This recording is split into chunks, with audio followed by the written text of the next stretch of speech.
I had everyone in my class do this essay due to the fact that it went along with the social issues unit we've been doing, learning about things that are going on in the world, and so it went along perfectly with that. They could write, as you know, a fictional story or a non-fiction story or anything they really wanted, and Marissa actually chose to write a true story.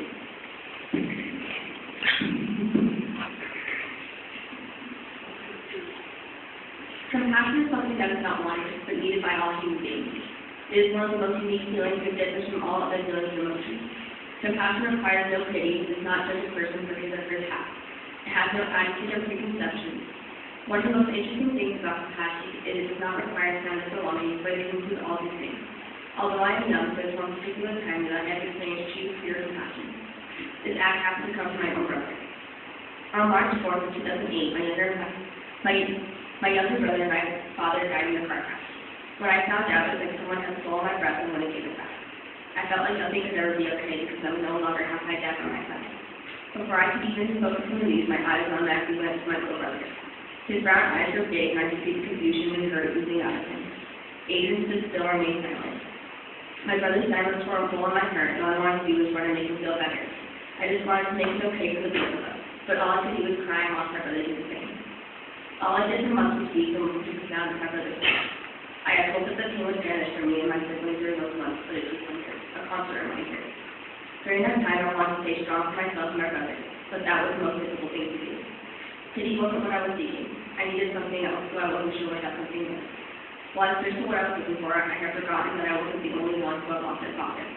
My brother was left by himself while his sister cried and looked for something that seemed like it was impossible to find.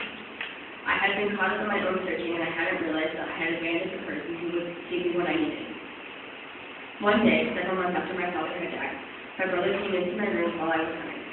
Adrian sat on my bed and was empty. A blank expression on his pale face and jealous tingled under his eyes. I looked up at him and saw he had been I looked up at him and saw that he had been looking at me sobbed. Marissa, he said, I wiped my eyes and was not okay. Marissa, we're going to be okay, and I love you. Those 9 words were what I had been longing for. My brother had made me feel, for the first time in months, like I could really be eventually okay. Adrian had pushed aside his pain just to assure me that everything was going to be okay. This 9-year-old boy had been understanding towards his older sister and told her that he loved her. My little brother, who I was supposed to be protecting, had been compassionate towards me by simply saying that he loved me. Love was one of the elements of compassion, and Adrian assured me that I was loved. He did not pity me, but simply loved me. Compassion, his compassion, made me feel like I had some sort of peace. This unique emotion had not judged me, had not felt bad for me. It simply satisfied the emptiness that I felt. To me, this story is some sort of proof that compassion really is unlike anything. It is also proof that everyone needs compassion. It is necessary in all people's lives, no matter what. It cannot be replaced, and sometimes it may not even be able to be explained. If we all have the ability to love, perhaps we all have the ability to be compassionate and to receive compassion. Love may even be one of the most important elements of compassion. All in all, sometimes love and compassion is the thing we are all searching for.